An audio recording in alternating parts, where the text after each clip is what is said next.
Christy, good to see you. Jack, thank you. Hi, Wow. can y'all hear me? Lester, Yes. well, good. We have Higginsport in the house. And Margaret, good to see you, dear. Wayne, good to have you with us. Um, Sam Shelton is here. Teresa Tweed, Lynn Fuller, who's always with us. That's fantastic. Um, and if you guys could start off by putting, because you're, the A team, put your names and organizational affiliations in the chat. Hopefully, we can get everybody else to do the same. It'd be good to jack that up even more. John Seymour, great. Kristen, Jason, good, man. What a great crowd we got already here. So please put your name and organizational affiliation, folks, in the chat. Sam, thank you. So Chris, you're from Newburgh, Indiana. That's great. Chris, I just drove through Newburgh. I should have given you a shout. Yeah. Wow. Yeah, what a slug there, dude. So yeah, everybody put your name and organization affiliation in the chat.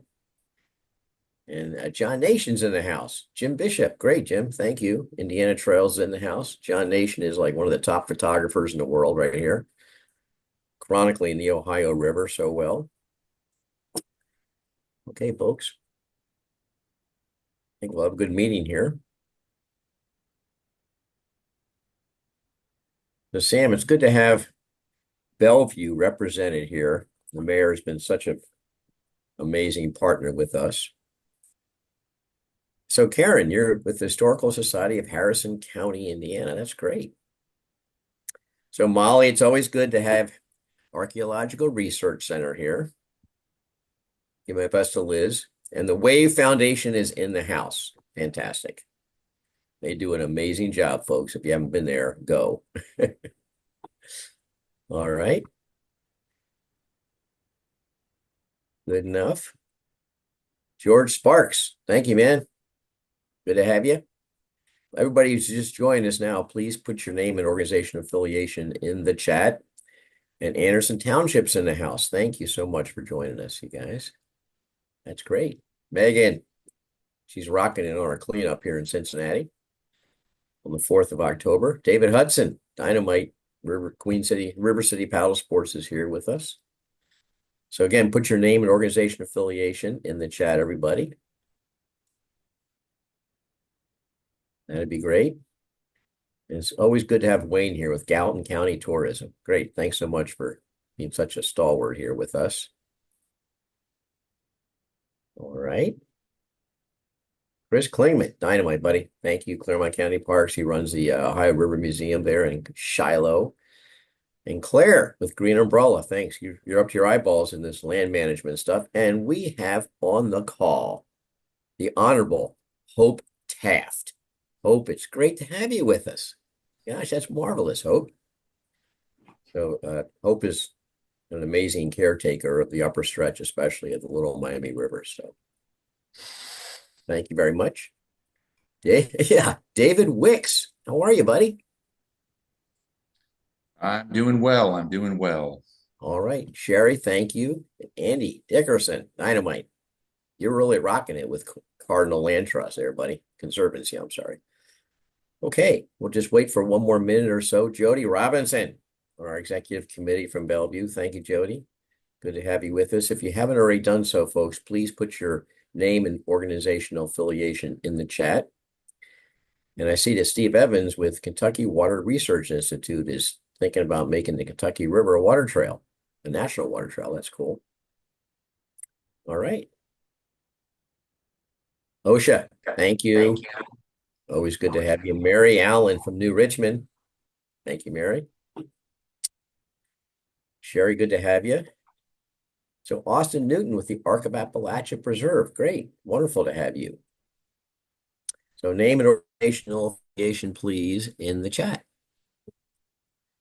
And we'll wait for 30 more seconds and jump right in because we have a lot to cover here. Oh, we got the mayor of Maysville, Deborah Cotterill. Thank you so much. You're just amazing. We're so grateful for your leadership. Bluegrass Land Conservancy. Rosalind, good to see you here. Oh, well, Julie Stevens. This is wonderful. The Southwest Ohio Director for the Senator, for Senator Bernie Morano. This is great. We're so glad to have you and love to follow up with you, of course. Tri-State Trails is in the house. Fantastic. And Danielle, good to have you with your wonderful consulting firm. All right, so I am going to turn it over now. I'm Brewster Rose, by the way. I'm the board chair for the High River Way, and love hanging out with all you guys. So I'm going to now turn things over to our executive director, Forrest Clevenger, who's just rocking it, and so grateful for his energetic, youthful leadership. So, Forrest, take it away, buddy. Thank you so much, Brewster, and what a pleasure to see all of you all today.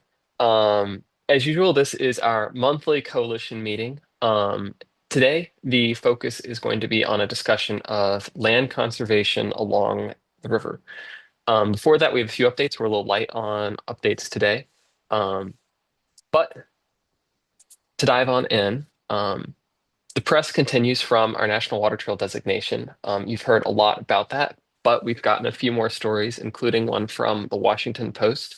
It is not every day that the Ohio River Way is covered in a national publication, so just want to make sure you all were in the loop there, and thank you again for all of your support in making that happen.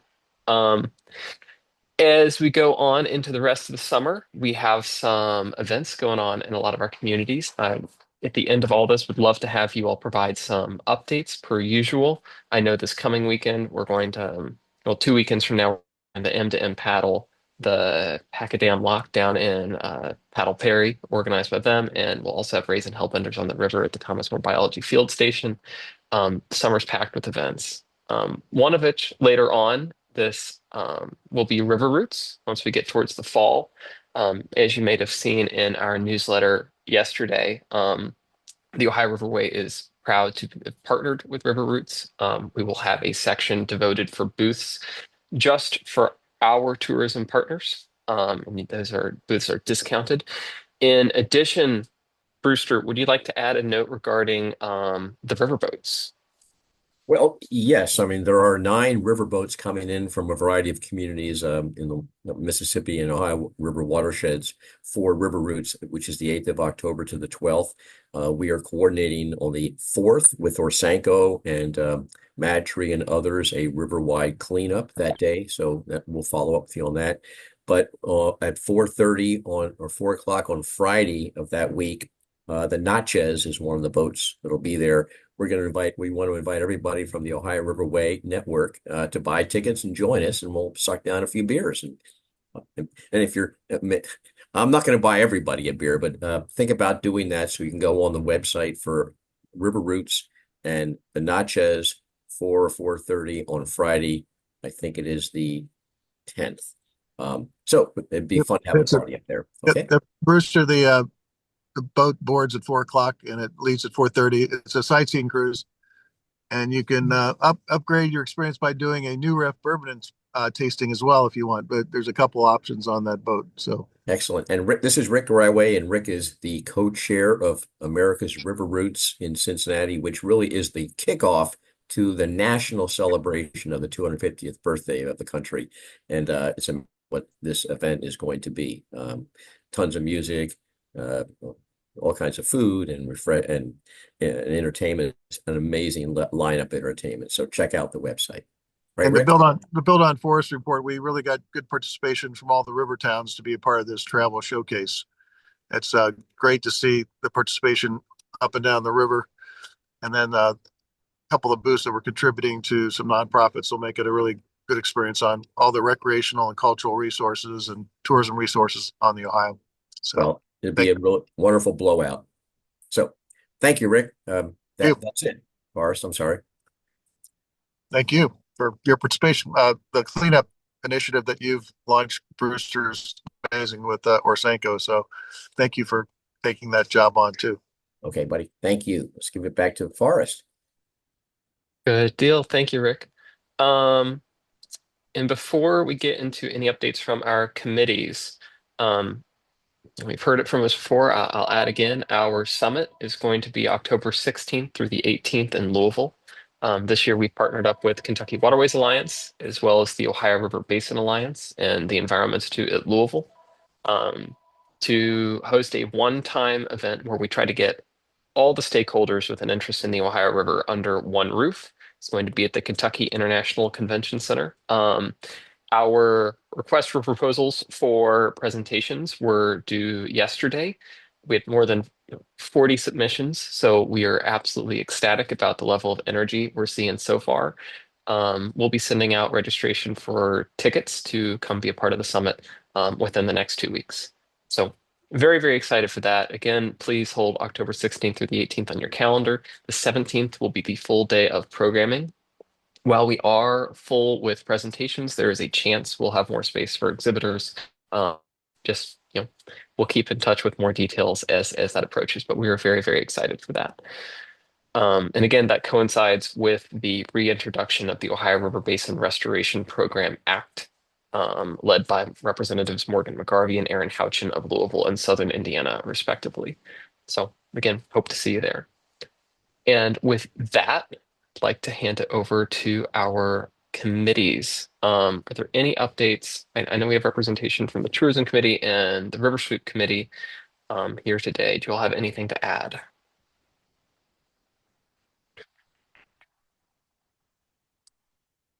I guess I can just say we are still planning for the October 4th. Rachel, Yeah. introduce yourself. You're Oh, rocking. yeah, sure. Yeah. I'm Rachel Toney. I'm the Ohio River Sweep Program Coordinator at Orsanco.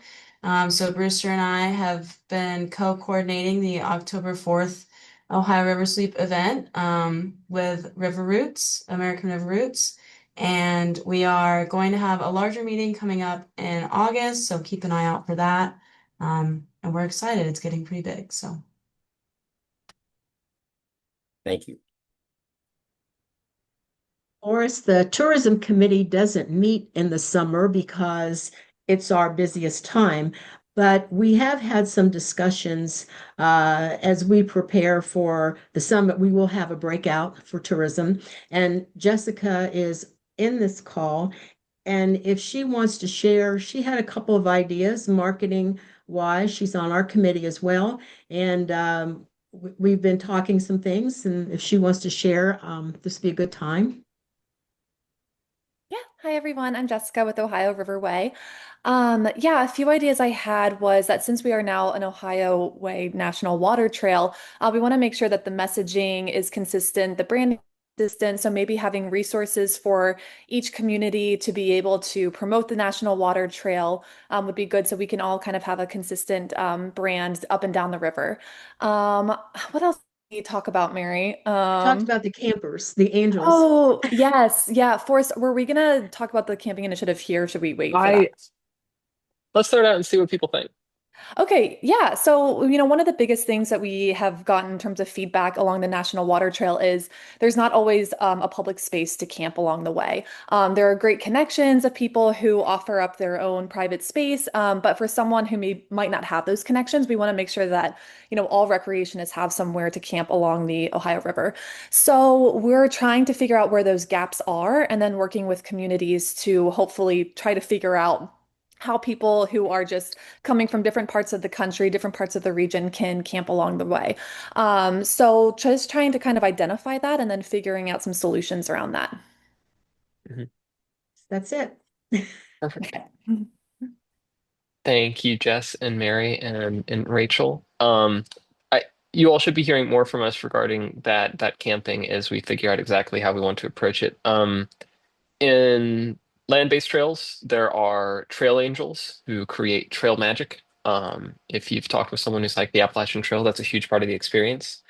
These folks, they provide food or just, a friendly face for a wary traveler, or might even provide a place to stay or a hostel. Along the Mississippi River, there is a thriving community of Mississippi River Angels, is what they call them.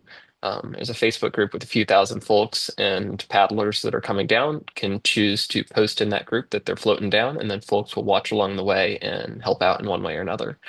We're thinking about how we could try to get something like that going organically along our route. If you all have any initial reactions to that, I'd be glad to hear them. One of the conversations we're going to have is regarding liability. If we get something like this going, is this something we're liable for? Because these other groups happen just organically. But And Forrest, before we move on, just want to remind people, if you haven't already done so, please put your name and organizational affiliation in the chat so folks know who else is in the house? Okay, thank you. Go ahead. Okay, perfect. Well, in any case, y'all should be hearing more regarding River Angels as we flesh out exactly how we want to approach that strategy. Um, Good deal. Well, with that, I don't believe Paul Tincati was able to make it. Paul, you're not here, right? Okay. Well, in that case, let's move on to our featured programming of the day. So, the Ohio Riverway is in the midst of strategic planning, and one of the priorities we have identified is land conservation. How do we create a corridor of conserved land along the Ohio River?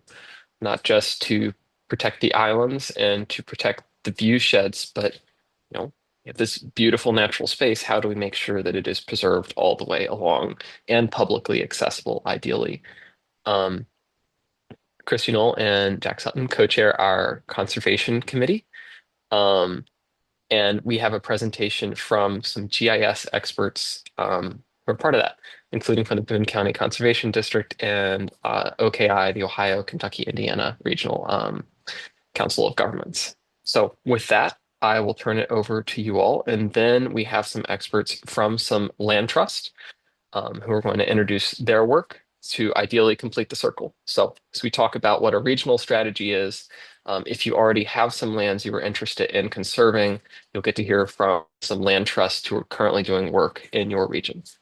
So with that, Margaret, Jack, can I pass it over to you all?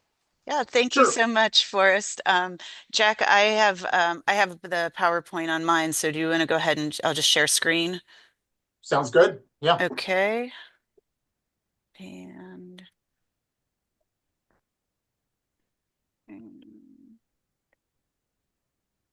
all right, so I'm going to go ahead and Jack, if you want to just pipe in whenever you feel like like I'm getting something wrong, or if there's something else you think needs to be highlighted. The GIS group that's been working, and we've been around for about 1.5 years now, maybe 2 years. Has it been 2 years, Jack? That sounds about right. Yeah. Yeah, it's been a while, but we've been meeting as part of the conservation committee, and just trying to work on prioritization and how do we help identify which areas should be considered for the conservation committee. So, just to kind of recap the conservation committee, the goals of the conservation committee and what we're doing is highlighted, which is identifying and prioritizing the natural ecosystem. So that in a nutshell is what we tried to do and to see what we can do with GIS to accomplish that goal. I just want to kind of highlight that Jack and I have been working together, and we've also had a tremendous amount of support from other folks, including Cincinnati Parks, Great Parks of Hamilton County, as well as City of Covington. Anybody else that we're missing, Jack? That covers a good majority of everyone. Yeah, and But there's a lot of others, and we've had some great interest in people helping to guide the work that we've been doing. So as a starting point, we started looking at the access points that were existing in the Ohio Riverway digital guide. And then we overlaid the parks and protected land that we knew that was already protected. And we also worked on mapping the distances between those access points. And that was pretty much, I think we presented on that last year or some time ago. But we're taking it one step further now to kind of start planning what to do now. So some of the source data that we used the Midwest Land Initiative, Midwest Conservation Blueprint to help inform the work that we were doing. This group there's a lot of folks from U.S. Fish and Wildlife and some other partners who created this conservation blueprint. And this is a tremendous resource for anybody. It actually includes Kentucky, Indiana, and Ohio in the blueprint, which is great for us because a lot of times we get Kentucky, but we don't get Ohio and Indiana, or we get, it's hard to get like all three of the states. So we're really happy that's there. So the blueprint there's a whole methodology that is probably like 100-page document of how they prioritize what is the most important green space for the blueprint, but then there's also indicator layers that can be used as well. And so I would recommend, and there is a link in this presentation, and you'll be able to go ahead and we can share this and you can go ahead and look at that. But it's an online viewer, and so you can look at all those and you can see what indicator layers are kind of pulling out important in your area as well. So that was one of our layers that we used for this. And then we also used the Trust for Public Land priority areas of parks. Trust for Public Lands is a great resource. City of Cincinnati has used them pretty heavily. They're the ones who do that park score that gets touted. You know, in our region quite often. And they have a layer that has priority areas for new parks. So they're already kind of, they've had their own methodology for determining what's important for parks. So we added that into this analysis. And then in addition, we looked at the Nature Conservancy recognized biodiversity value layer, and we took that layer, and from there, you know, kind of putting all three of those together, it gives us a good baseline to what we can a good baseline for looking at the areas. So I'm going to go ahead and just show the viewer that we created. And this viewer is brand new. And when I say brand new, I actually published the layers and put it all together literally last night. And I plan to, after this meeting, share with our conservation committee. And eventually the hope is that we can decide what to do with it next after that. So I'm going to go ahead and just take some of these layers off so you can kind of see what's going on here. I got to move my screen of everybody.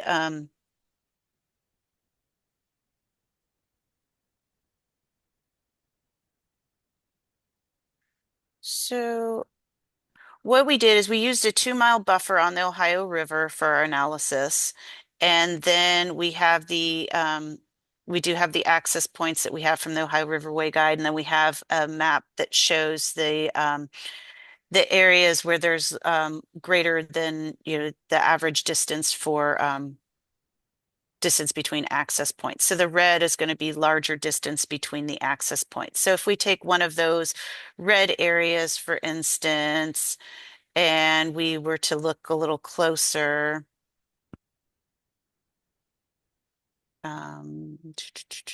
we can add in, so we have our water bodies, and then we can add in like what's existing that's protected. And that was the analysis that we did before. And then from there, we can also add in what's coming out of the Midwest Conservation Blueprint and the highest priority areas for the Midwest Conservation Blueprint, and adding in the recognized biodiversity as well as Trust for Public Land data. And then from there, we kind of got a good picture of what you know, some areas that might be of importance that might help out with, you know, might help in trying to fill in the gaps of the of access points and also conservation. And this goes along the whole stretch of our of the Ohio Riverway. And I think this would be a pretty good resource for folks who are interested in just kind of seeing where something stacks up and where, you know, what other experts are saying about those areas. And I think that it also lends itself to a good case for grant applications or funding when you can say that it's not only like here's an area that's been identified from the Trust for Public Land, but it's also been identified from the Midwest, you know, from the Midwest Conservation Blueprint, and it's also identified from the Nature Conservancy. So you've kind of got like a whole lot of folks backing you on that. So that in a nutshell is what we've been working on and created lately. Jack, do you have anything else you want to add on that?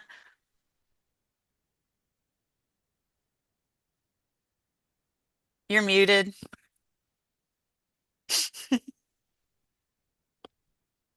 Yeah, this Greenspace plan, a great starting point, you know, for looking at the Ohio River as a whole.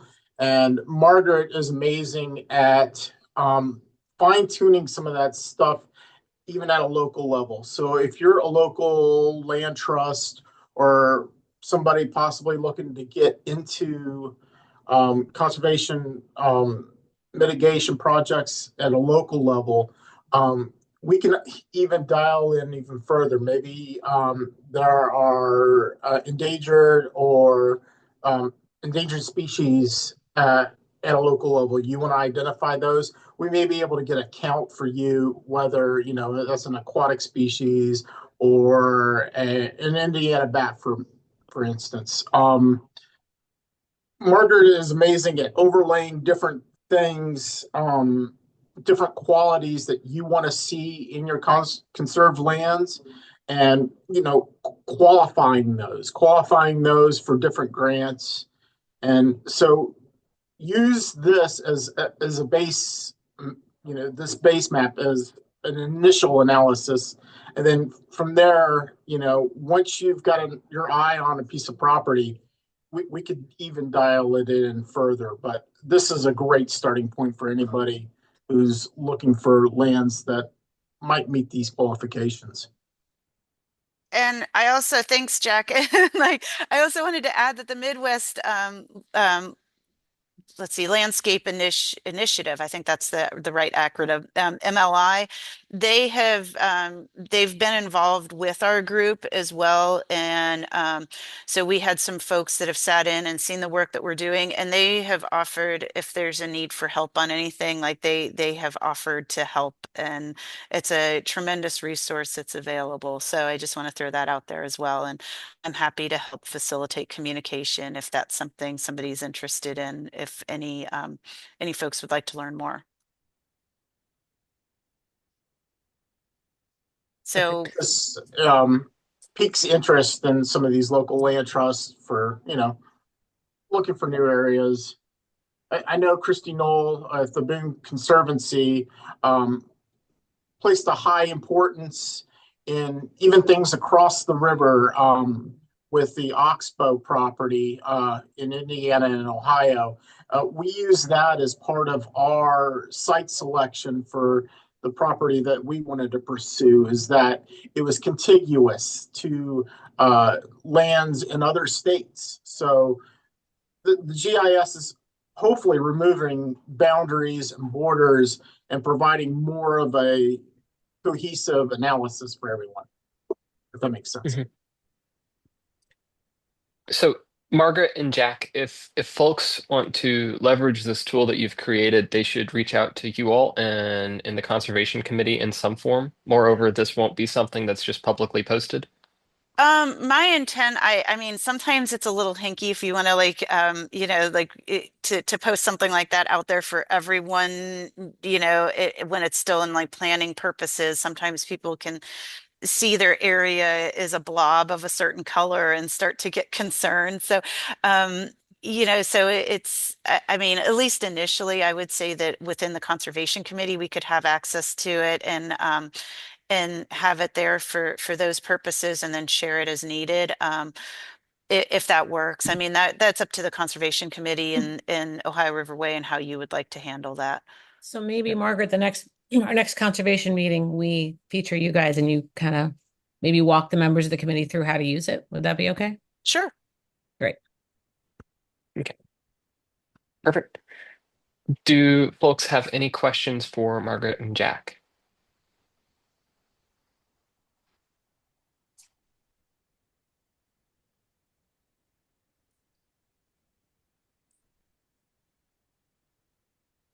We hope that the Ohio River, it's a new priority to create a conservation corridor for the Ohio River for the entire watershed. So we hope, this starts out something bigger. Yes, absolutely. And, creating a conserved corridor of lands is, an ambitious goal that's going to take a lot more discussion, and it's not something that happens overnight. It's something that would take lifetimes. But I think this map right here is the first step towards having a concerted strategy to doing that. I also think it's important as we continue to pursue a federal restoration initiative that could open up devoted and sustained federal funding specifically for the Ohio River Basin. And I think having these plans on the front end makes us and our communities better poised to receive these funds. Well Well, stated. Margaret, I'm fascinated with the tool, and it really is well developed. I just put a deal in the chat about a another value of preserving the land. And yes, it is above and beyond biodiversity, but it is that view shed on the other side of the river, which is a bi-state type of deal. We had an inquiry from Higginsport, which is an interesting deal of, they're spending a fair amount of money on their waterfront, and the Kentucky side land is for sale. And so I'm just wondering if there's a way of adding in sort of the value of historic view sheds, while not a biodiversity initiative, but it certainly is a economic driver for river towns. Yeah, that's actually our next step. So you're you're ahead of us. We're hoping to get the view shed, try to see what we can do with the view shed. And one thing I wanted to note is that we do have some in Indiana. If folks are not aware, there is a statewide ortho and LIDAR being flown in the upcoming years, and I think that that'll be tremendously helpful for Indiana partners as well as people who are on the other side of the river thinking about view sheds having LIDAR data. But yeah, that's definitely our next thought is how can we map the view sheds? I see that Rich Kogan, Executive Director of the Ohio River Foundation, has his hand up. Rich, is there a question or comment you'd like to add? Yeah, and I'll also pose it as an open question as to anyone who has the answer. But as far as land acquisition for a major river, let's compare it to the Mississippi, for example. Are there land trust acquisitions that go on the Mississippi River, but focus a little bit more on the floodplain and keeping floodwaters at bay and reducing the pressure for development in the floodway? Because just like other major rivers, the Ohio River comes to input, pollution, erosion is more affected by the tributaries than anything else, as opposed to, overland stormwater runoff directly from riparian areas. So any experience anybody or knowledge anybody has with Mississippi major rivers with land acquisition and that kind of visibility?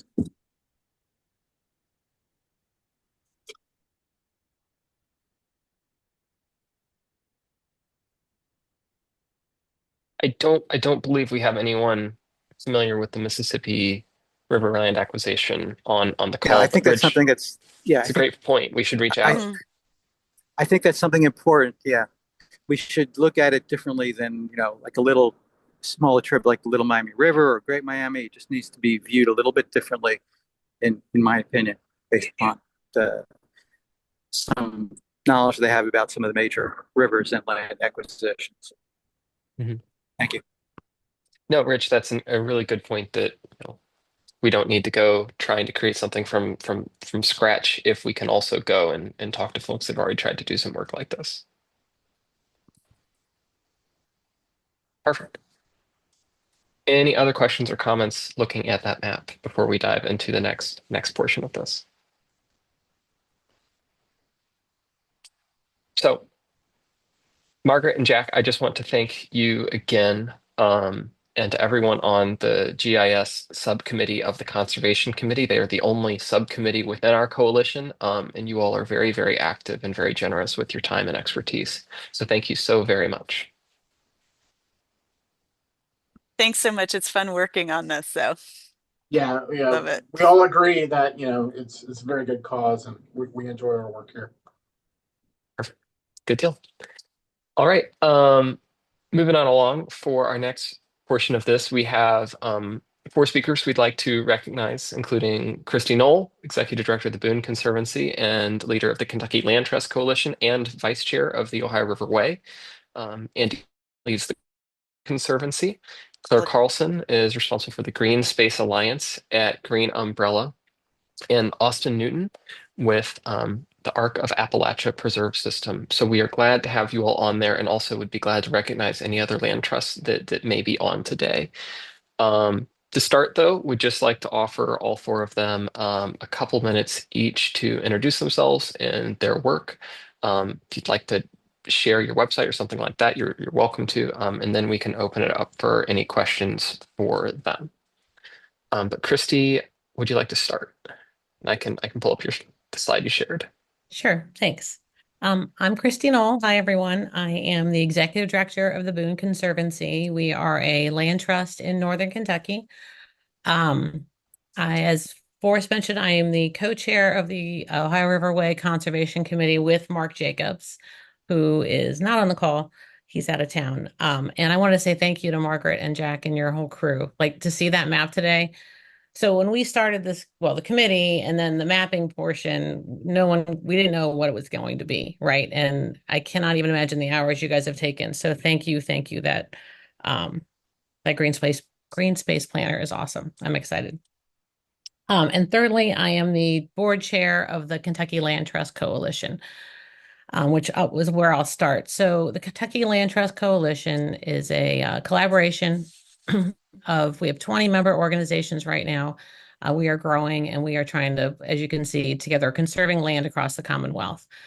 So it's a great collaboration. They've been around since 2007, and we've always done trainings and different things. And Forrest, if you want to flip to the next slide. Sorry, my computer has issues. So, wrong one. The KLTC number 2. There you go. Thanks. We have really been trying to get statewide coverage for land trusts in Kentucky. For those of you who don't know, a land trust is an organization dedicated to land conservation, and we do that through different ways: conservation easements, purchasing land, having land donated to us, different ways. I'm sure Andy will elaborate on when he talks. So we try and help each other and try and actually get more state coverage. So when you look at the Ohio River, we have gaps along the river with agencies that are currently devoted to land protection, other than conservation districts, which are everywhere. But as far as private 501c3s, that people are more inclined to donate land to or resources. So as a coalition, we do 6 different things. We all commit to the Land Trust Alliance, has standards and procedures that we all adhere to for our individual organizations. We again are looking for statewide conservation. It's tough in Kentucky, but we will get there. I think the tips of Kentucky, east and west, are the hardest to get coverage for. They're more rural. We do training. So the Land Trust Coalition meets twice a year, once in the spring, and then our Conservation Summit is in the fall. I think we just scheduled that for November 6th. And that is training and whatever issues are pertinent at the moment for land conservation in the state. We share each other's successes. We're a very supportive group. I feel like we're not competitive. We all just help each other with the best we can. I know when I started in this industry, I knew next to nothing, and they all have helped me so much. We inform the public about what's going on, and we monitor legislation. So we have recently had a very active lobbying committee, advocacy committee. And we are trying to get Kentucky with its neighboring states as far as land conservation. Kentucky is way, way behind in conserved land, and really far behind in state money allotted for land conservation. So we had some success a year ago getting $2 million into the Heritage Fund, which is basically the only true land conservation money in the state right now. And we are partnering. So several people on the call today are on the board of directors for the Land Trust Coalition. One of those is Nature Conservancy, and we help them, and they piloted a needs assessment to show where Kentucky stands with conservation. And then now we are at the feasibility study, and they're partnering with Trust for Public Land to get a study of what it would look like. What are the different options open that the state legislature can hopefully at some point, someday, have some continuous money in the state for land trust to use for conservation. somebody wants to be a member, we'd love to have you. We have regular members and we have affiliate members. So you don't have to be a land trust to join. And our website's on there and you can always reach out to me. And then quickly I'll jump to the Conservancy and what we're doing on the ground in Northern Kentucky. So we've been around since 1999. We're a private 501c3. And we work in the Northern Kentucky community. Have mostly been in Boone County. We have moved out of Boone County. Our mission statement is Northern Kentucky conservation. So we don't need to compete, but if there's a project that needs to be done and someone that cannot do it, we are happy to jump in and help or do that project. So recently, with the help of Jack and Margaret and so many people on this call, we are happy that we conserved 350 acres of land on the Ohio River.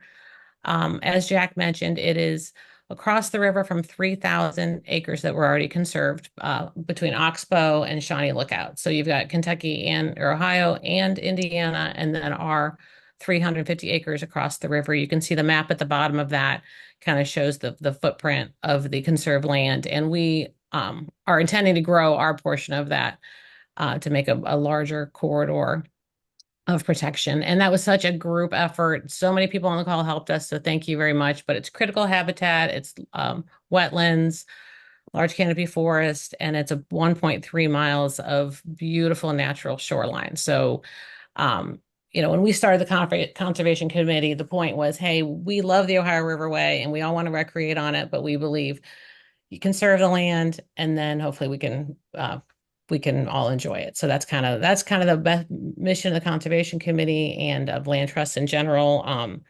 We take land legacy giving. People donate land to us. We help landowners place conservation easements on their property. And then we partner when a critical habitat comes up for sale or we know it is possibly able to be bought, we will partner with area organizations. So, as the Boone Conservancy does not need to own the land, we just want someone with a similar mission to protect it. So we work with partners like-minded to protect land. We don't need to own it or get the credit for it. We just like to help partners that do it. So if anybody's interested in land trust or land conservation, please reach out to me. And sorry, I talked a little long there for us, but go ahead.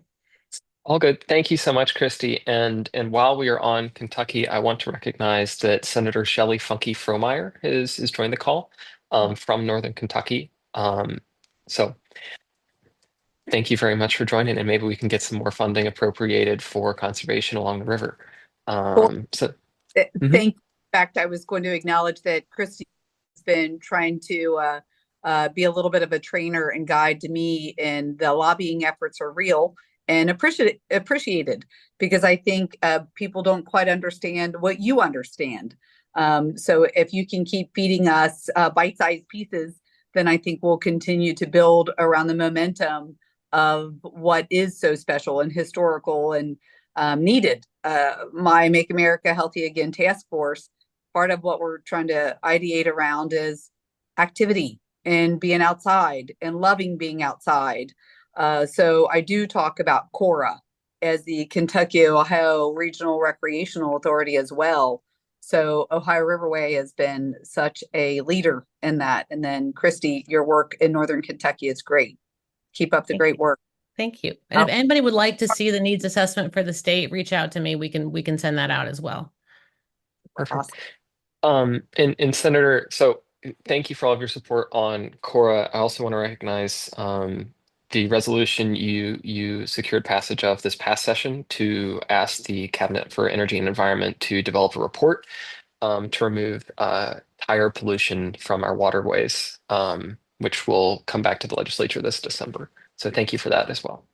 Awesome. Wonderful. Well, let me know how to help, and I appreciate you allowing me to be helping hands for you.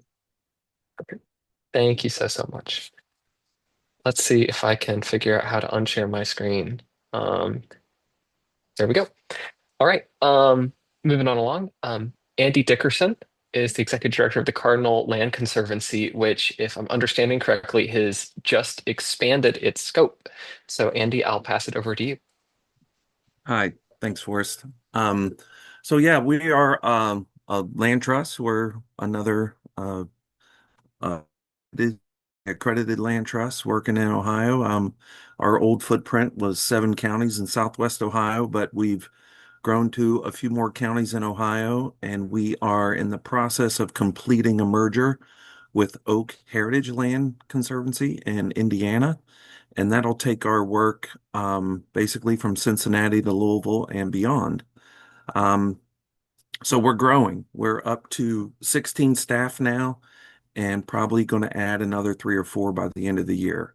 There's a huge market for land conservation in the region, and we're looking to provide a central service model where we can take care of the administrative headaches at a central location. So offices that are out a little farther than where home office is can deliver more conservation. For those of you who don't know, at one time I was in charge of the Ohio River Basin Large Landscape Initiative for the Nature Conservancy. So I've been working on Ohio River stuff for quite a while. We even created a plan for the Ohio River Basin Fish Habitat Partnership a while ago and picked out some priority watersheds to work in. So that information has stayed with me and with us at Cardinal and helped us guide where we focus. So we've created a conservation business plan, if you will, that gives us targets of where to work. And many of these you'll see in Margaret's maps and OKI and the partners, everyone who have created those, both for the mitigation model and for the Ohio River model. There's some overlap here. So we're choosing to focus on mature climate connected forests, wetlands, aquatic habitats, including those, grassland birds. And then we got some human-centered targets like ecologically sound agriculture, culturally important sites, and passive recreation on lands we own. So, by having a focus on those targets, it helps us say no to other projects because there's always in such a big region, there's always a potential for a land deal to go on, but we need a way to focus that. So we've tried to do that. As it relates to this group, again, my love for the Ohio River, what I tell people is the view from a canoe. I know you'll appreciate that, Brewster, because when you're floating down and look up, we want to see forest. So the prioritization map is a huge help to us as well when we can overlap, even in the urban area, where there are still conservation targets of endangered mussel beds, of backwater habitats that are important for flooding and fish migration. Still bird habitat and any fish habitat that's known. And wouldn't it be great if we could bring back and restore or at least have seasonal mud flats? So many species depend on those, and they're all but gone from the region. How we work, and I did get a few emails from you guys and tried to look into that property across from Higginsport. We are licensed to work in Kentucky. We don't have a serious concerted effort or focus in Kentucky yet, but we don't have a pot of gold sitting around yet to just go out and grab land. And usually when there's a realtor involved, we're out. Land that's overvalued and or hyperinflated value, sometimes those landowners have to suffer through the market responding negatively too. So, we still have our eye on it and we might be able to work something out, but that price is a little too much. The way we like to do things is take a look at maps like Margaret's and knock on doors, be proactive. We want to find people. Usually when these large pieces are kept intact for 100 years or more, those folks have a land ethic and they'd like to see some kind of protection. So whether we can get an easement donated or get the land donated, and they can donate land now and retain a life estate. So that way it's already ours and they get the rest of their life to live on it. Or we can do transfer on death or other type of legacy gifts. But to make sure that the land is in forever protection is our ultimate goal. We also use public funds. Some are harder to use than others, like the ASAP ALE funds, because we do work on green space, urban open space, and working lands. So some of these funds that are for farmland preservation take 2 or 3 years to get an easement and are difficult. But there's some states are better than others. So Indiana, I think, is a much better opportunity for using a portion of ASAP funds and DoD funds for sentinel landscape protection. So to put a buffer around wherever there's a federal installation is a priority for NRCS. Let's see. Oh, working with land banks. So land banks, are in charge of vacant lands. And it's possible that there are some pretty decent vacant lands out there that should remain green space. So we're partnering with land banks to examine those possibilities. I think last I'll just bring up I'd love to find a way for us to better work with the Land and Water Conservation Fund along the Ohio River. Now that there's a national designation, hopefully that paves the way. But for those of you who are interested, it's time to write the Senate because the Senate wants to dramatically reduce the Land and Water Conservation Fund, so we want to hang on to that. But that's kind of Cardinal and others in a nutshell. So please feel free to reach out to me if you have any questions. Thank you so much, Andy. Appreciate you joining today. Claire, so to mix it up, Greenspace Alliance is not a land trust, but Claire, I'll let you go ahead and introduce the great work that you all do. Perfect. Howdy, everyone. Thank you, Forrest. My name is Claire Carlson, and I'm from Green Umbrella, which is a climate collaborative based out of Cincinnati. Brewster was one of the original leaders of this organization, so it's been around for, I think, close to 30 years now. But I'm a newer team member. I'm the first leader of the Greenspace Alliance, so that group has been a part of Green Umbrella since its inception, but has gone through various ups and downs as things do. And I was hired about almost 2 years ago to help to coordinate the effort of collaborative conservation. So for those of you who are not familiar with the Greenspace Alliance, we are a group that's made up of 50 plus conservation and conservation adjacent partners, some of whom are on the call today. So hello, it's nice to see you guys. And we have a few main goals. We're currently in the process with figuring out working groups and how to really focus our efforts intentionally. So I'll leave the one that I think is most related to this last, but I'll kind of just go through them. So one of our main working groups is a research one. So professors and students from local universities to practitioners and partners that have land and own land. So that way research that could be done locally can be done locally, and it can be a great way just to get people more connected with the landscape regionally. We also have a grants working group, which is focused on identifying collaborative grant opportunities for larger landscape conservation projects. So right now we actually have one that we're still moving along. As you all know, funding right now is a little bit hard to come by at times, but we're actively working with Oxbow, and I know John is on the call today to help get a riparian restoration project going. So Margaret has also been really instrumental in helping identifying and creating maps for projects like that and for partners in the region, just so we can better identify what places we might want to be coordinating our efforts around to conserve. So that's one of the big things we do. And then our last working group, our last area of focus is specifically on comprehensive planning and how can we integrate language around conservation, environmental protection, tree planting, whatever it might be, whatever works for that community. How can we get that integrated into those comprehensive plans? So we're kind of holding the bigger picture. So Greenspace Alliance and the work I'm doing is not necessarily like the boots on the ground work that I'm accustomed to from previous positions, but it's how can we continue to push this work forward, similar to what the Ohio River Way is doing by like holding this larger vision and stewarding a collaborative effort around it. So I put our website in the chat, that way you guys can check it out.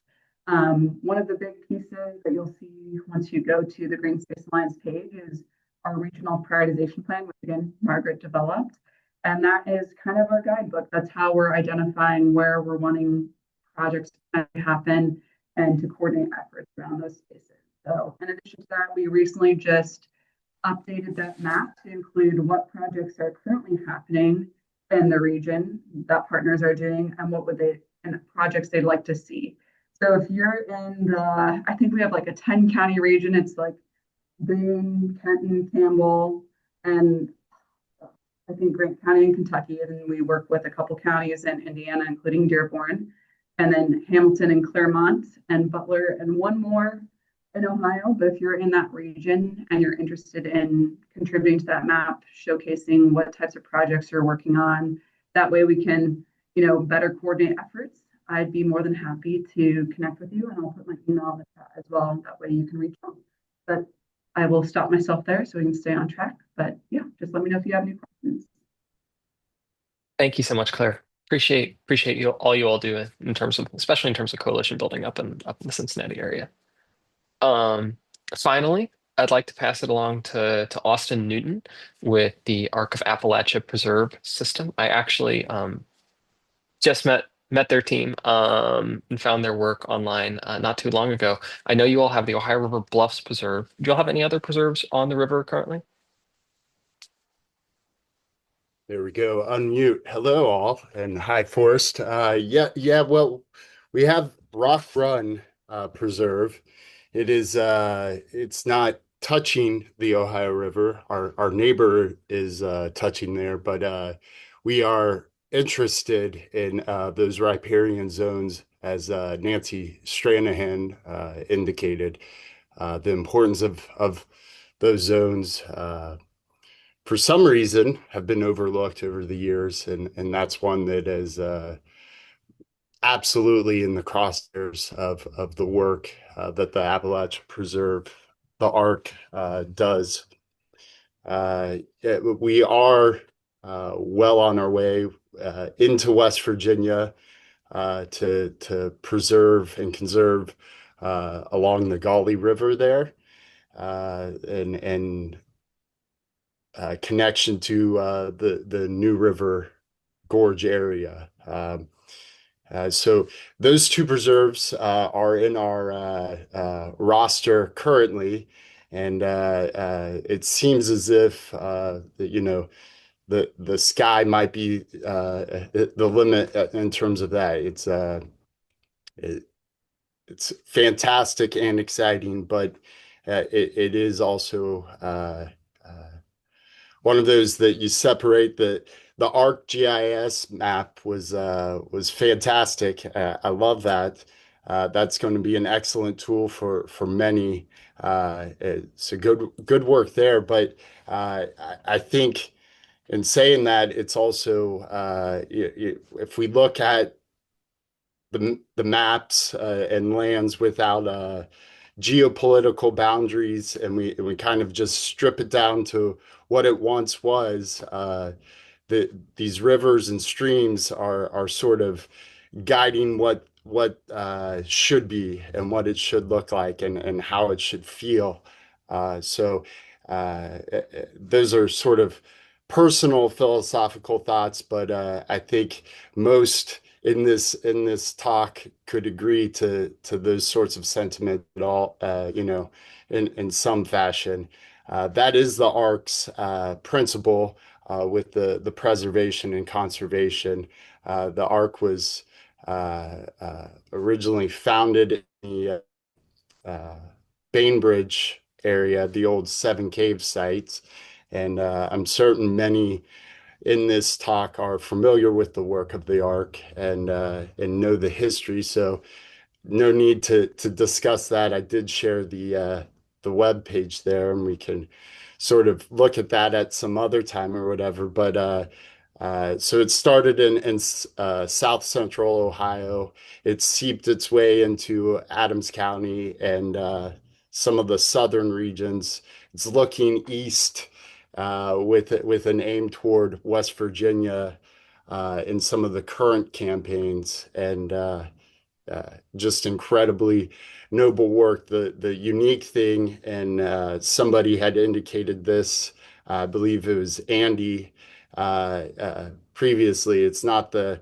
tomorrow goal, it's not the next month or next year or 5 years, it's the long-term, long game vision, 50, 100 years out. And the ARC is about that and represents that. So I am the regional land steward manager for the Quiver Heart Hub, and that represents Adams County, Scioto County, Pike County, stretching way thin to Gallia County even now. And it's wonderful, but it is one of those that having grown up in Adams County, many folk do not know what's in their backyard, and along that Ohio River in particular, with Sandy Springs is a property of ours, and it has those naturally occurring sand dunes, and that brings about unique and interesting creatures that exist there. And then somewhere else in Southwest Ohio. So it's all special. It's all noble work. And the ARC is a committed team player and friend of Ohio Riverway. And thank you, Forrest. Thank you, Austin. I'm glad you could hop on and join us. And apologies, we're running a little bit late. I'll add before passing it off to any updates to you all in a water cooler conversation that we do also have land conservancies that we work with downriver.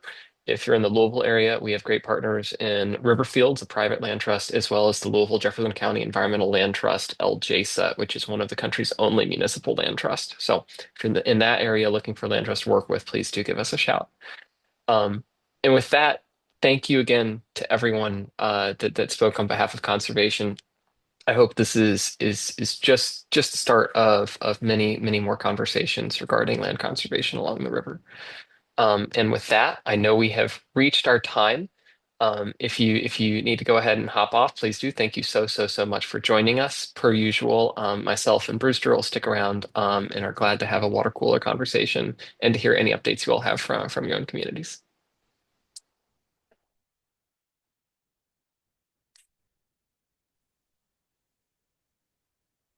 Perfect. All right. Good deal. Good meeting. Good meeting. What a wonderful crowd. Oh my God. There were a lot of new people on this call today as well. That was cool. So yeah. Anyway, invite anybody who'd like to stay, and we'll talk for another 15 minutes. Love to hear what you're all doing. Any report, anything you'd like to share with us that you're doing that we can be helpful and with and complimentary to. Rick, how are the cleanups going?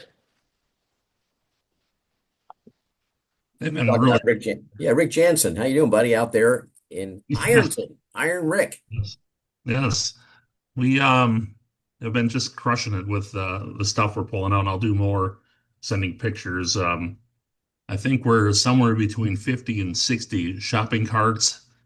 Just be clear, Rick, for those who don't know, why don't you explain what you do and what resource you have?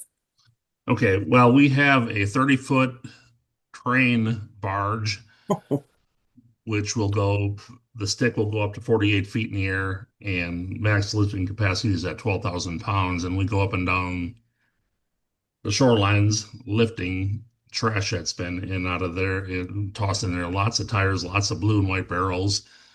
I think we're somewhere up around 8 refrigerators, full-size refrigerators. One Brewster will get a kick out of it. Had a Dr. Pepper bottle in it that still had a notice on there. If you take it back to the store, they'll give you a refund. So I'm trying to find out what store that is and take that back. But are you suggesting I'm a really old guy? Is that the point? Okay. You got a mind like a sponge. You remember everything. So no, it's been working out really well. We're excited to come up in the first weekend of October. Weston Roop, our certified diver, will be there along with Mike Hall, and they'll be working that day on the boat. And anybody that wants to participate in it, it's just such a great tool. And I'm hopeful we can see another 3, 4, 5 of these placed along the river within the next, because it costs a bunch of money to run it every day.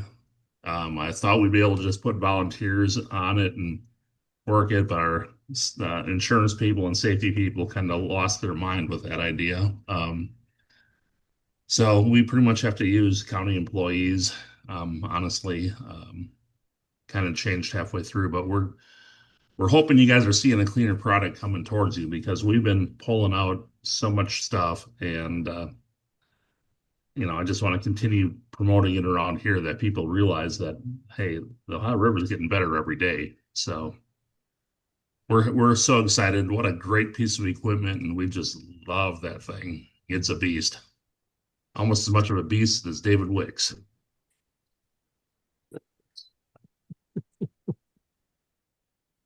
Thank you, Rick. Rick, if you could stop at Shiloh on your way down river someday, we got one blue barrel we can't get out right next to our boat ramp. So if you could stop by and grab that, we'd appreciate it. Yeah, it's amazing. Those things will be 500 to 700 pounds when, depending upon what you're lifting out, full of mud, how full it is. They're incredibly heavy.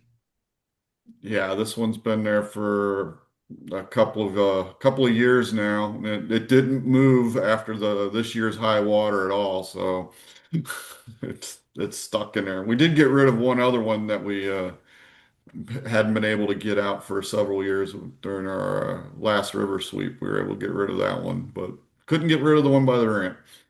Well, this is a good example. So maybe we can connect Chris, you with Rick, and independently you guys can figure out, as he's making his way down, a time to meet, and Rick, maybe you can help handle that. That's great.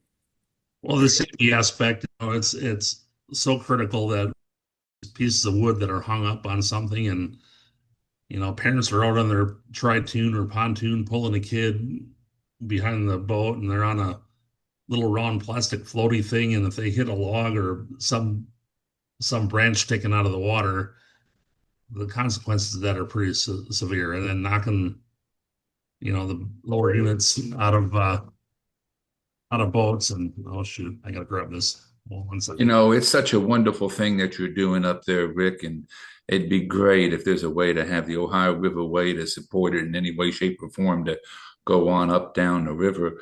One of the questions I have for you is Living Lands and Waters, which is a group based on the Mississippi. They come up to the Ohio often, but they figured out how to have volunteers with their barges and their cleanups. And I don't know if their standard of practice could influence your county folks about working with volunteers. I don't know, but they've been doing it for a while.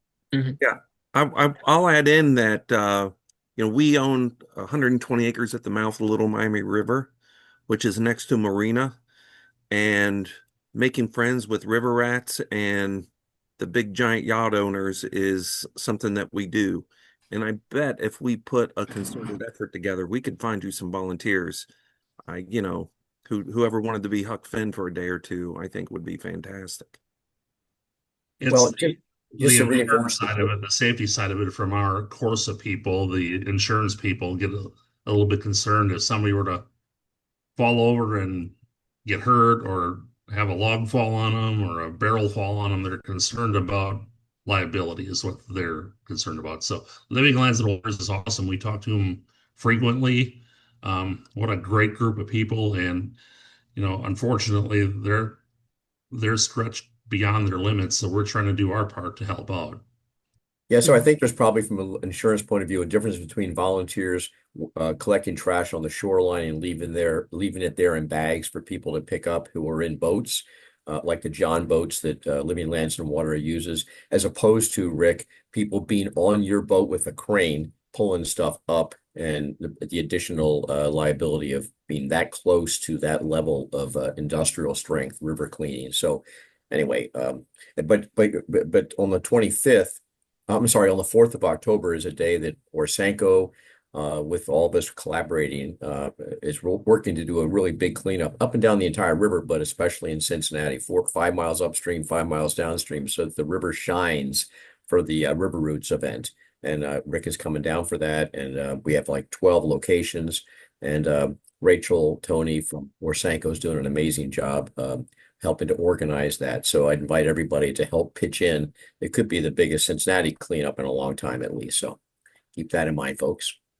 And while we have Hope Taft on the call still, my dear friend Hope, we just like to give you a shout out. And if there's anything you'd like to share about your wonderful work on that river that you're on right now, it's nice you have your office outside. Yeah, well, it's a picture. I know. A winter picture too. I'm in Canada, but the weather is not quite that cold. But yeah, I am glad that you all are working on the Ohio River, and I'm very interested in the legislation that might be coming forth. So any updates you have on that would be greatly appreciated. And I'm sure, like all tributaries that flow, we don't want to be forgotten. The Little Miami River has its own problems, but it has a wonderful connection to the Ohio, and it needs help as well as some of the other better known and bigger tributaries. So, do we have any update on the legislation? The restoration initiative, we expect to have a reintroduction of the legislation. It was previously introduced in December 2024 in the previous Congress. We expect the co-chairs to do that again later this year. So any edits to the legislation, I don't know if there will be any or what that would look like. But we are continuing to grow momentum, and it is genuinely bipartisan. So I am hopeful, but I've learned things move slow until they move fast. So we'll see what happens and how long this takes, and if it ever does get passed. Yeah. Andy, I wanted to ask a question. You mentioned Nature Conservancy, Ohio River Basin land conservation plan done by you guys many years ago. Is that still available, and whatever happened to it? It's not available. It is locked away in one of the vault backup drives I have somewhere. So I'll try to dig it out for you. We had about 50 or 60 people put together a plan for priorities up and down the Ohio River. We used our experience. We did the same thing for the lower Missouri and had some good success, but we just did it with the fish habitat partners. So you'll see some.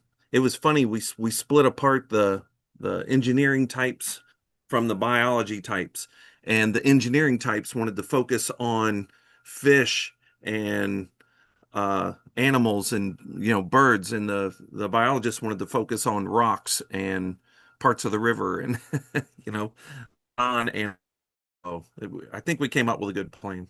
On our last challenge, we had Lisa come along with us, who coordinates the fish habitat money in some way, shape, or form. And she said they have additional funds that if the Ohio Riverway or some other entity wishes to do do a project around, fish capacity and fish habitat, she'd welcome a application. I just wonder if there's a value in updating with the Nature Conservancy what you've done with all the energy that's today and the national designation. Is there value in really doing another in-depth look? No, I think that's a great idea. There's so much going on. I've missed if the Fish Habitat Partnership had a reboot. Are they back up and meeting again? I'm not sure. All I can tell you is two folks from American Rivers came along on our canoe trip and sat next to me for 3 days, and she helps promote the fish habitat, grant program. And so, these canoe trips where you sit next to people for a long time, you really get to, figure out some neat projects. And this would be one that would be a very good thing, I think, to follow up on. Yeah, it would be. And if there's anything I love to hear, it's money available. So if send me her contact info, and maybe that's something we can do again. I mean, we done it before, and I think it'd be good to get the partners back together and look for some positivity out of all this slashing and cutting of funds Yeah. and budget. Lisa's contact information you can share. Yes, I will send that along to you, Andy. Thank you. Okay, good. Hey, I see that maybe it's Doug McDonald's AI is on, but speaking of money, Doug, are you on the call still? Doug McDonald is in Ripley, and he's coordinating a lot of logistical implementation work for the Appalachian Regional Grant Program for a number of communities along the river. Are you there, Doug? No problem. I would like to make a suggestion or throw out an idea. On the Little Miami River, Greene County and Warren County just had a leadership float where we invited all of the government people and planning people and zoning people to float down a section with us And because try to drown them. we try to educate them because we feel that the land looks a lot different from the river's perspective than it does from the than the water does from the land's perspective. And lots of good things have come out of that association and being in canoes and paddling together. Good deal. It's an idea we would love to share. I hope it's something that we have tried to do, and to some extent successful in some ways with our annual big trip that takes 10 days now. Right. But we might want to do exactly what you're talking about in different stretches of the Ohio for just like 5-8 miles at a pop, Exactly. to get key people from both sides of the river who are political leaders. That's an interesting idea. We canoe in the morning, and then we have a picnic lunch where we have a lot of good speakers and discussion with the government people that can really make a difference. Excellent. I mean, I know you love all your children, but for the Fish Habitat Partnership, we were forced to pick 6 priority watersheds to steer Corps of Engineer money, which related to the Fish Habitat Partnership. So it might be good to focus on those. Mm-hmm. Little Miami was one of them, Hope. Good. Well, I see my friend Mary Jo Stanley. We have some rare mussels beds. I'm sorry. I just see my friend Mary Jo Stanley, who is in Southeast Ohio. She's with the Ohio Environmental Council. And Mary Jo, anything you want to share with us about what you guys are doing in that part of the Ohio? Thanks, Brewster. Can you all hear me okay? Yes. Oh, it's great to be here. This has been a really wonderful conversation. I think, for the Ohio Environmental Council, we're extremely excited about preserving more land, creating more access for people to enjoy and be a part of creating economic opportunity that's based in reviving the health of our ecosystems. I'm particularly enthusiastic, like Brewster mentioned, I'm in Southeast Ohio, a little further north than Rick, up in Athens County. I live on a former coal mine land in what's called the Sugar Creek.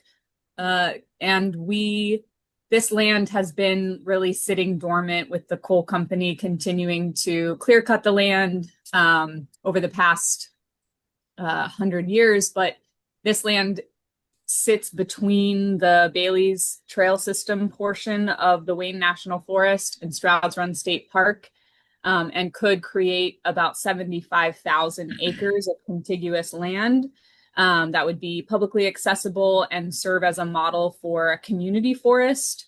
Rising Appalachia is a partner in the region that is on the land, and we hosted the OEC, Rising Appalachia, and other community partners hosted the ecology apprenticeship program, where we were training folks to in sustainable forestry, in trail building, in ecological restoration and natural building. And then after that program closed, Rising Appalachia received an AMLR grant to build a forest products processing facility. So we'll be, hopefully we'll have a space that folks will be able to bring acorns and hickories and persimmons and pawpaws turn them into food, turn the wood into building materials, etc. But we're really looking at this as a model for supporting local landowners, restoring their forests, restoring the health of their forests, and really generating income from good management practices of the land. And as a bonus, creating a biodiversity corridor that hopefully will connect to other places across Southeast Ohio. So I think that's my big picture goal. And so this conversation with the Ohio River Way to see how we can really create a corridor of connected, protected spaces that benefit our communities all over the Ohio River and all over the state is such important work. So grateful to everyone here and looking forward to seeing how we can support. Well, very cool. Thanks for that report. That's exciting. Oh my God. Yeah, yeah. Forrest, anything else we should address here? Nothing's coming to my mind. I mean, my thought hearing all of this is it's such an incredible conversation that so many folks have dug into deeply. And I'm hopeful for that broader vision of a conservation corridor along the river. But other than that, I don't think we have more updates. Well, there's one more update. If people want to come and spend some time on a canoe, Ohio River Way and River City Paddle Sports are having 4 island cleanup days. And so we have about 9 islands near Louisville, and we are going to work with 4 of them and have a big cleanup, and sponsored by the Corps, and they're providing a nice boat to sort of transport all the garbage. And then we work with the Kentucky State Nature Preserves Commission for 6 Mile Island, and then Metro Louisville and Oldham County government for 12 Mile Island, and Woodland Farms and for 18 Mile Island. So 4 days. Information's on the Ohio Riverway Facebook page, and would love to have anybody come on down and join us. That's just our effort to highlight the islands as a ecological corridor for the entire Ohio River. Yeah, good deal. Hey, and Chicken Island is accreting to our nature preserve, Brewster. So I love That's Chicken right. Island. We Great. stopped at Chicken Island. We did a very nice thing, Andy, when we went down on our last canoe trip from Ashland on down. We had a restore lab, and so we stopped at every island and every confluence and every boat ramp and did a whole series of sort of drone work, as well as monitoring of the land. And Chicken Island was one of those that we stopped at. The People's Republic of Chicken Island. Yeah. No. Hey, folks, just one final thing. Just a reminder that we have the Ohio River Paddle Fest coming up on the 1st and 2nd of August, a couple of weeks down the pike, with a festival the night before at Schmidt Recreation Complex with 3 bands, food trucks, Mad Tree beer, 70 exhibitors, Kid Zone, overnight camping, and then, of course, the paddling the next day with 6 bands on houseboats. I mean, it's a gas. So please join us. The festival's free. The paddling, of course, is a fundraiser for Adventure Crew, and love to have you come on down. High River will be there. River City Paddle Sports will be there with its really big, beautiful Voyager canoes, giving canoe rides on Friday night. So we have all kinds of stuff going on. Okay. Forrest, anything else? All from us. All right. Good meeting, folks. Good meeting. Thank you all. Good meeting. Take care. Take care. Bye-bye. Bye.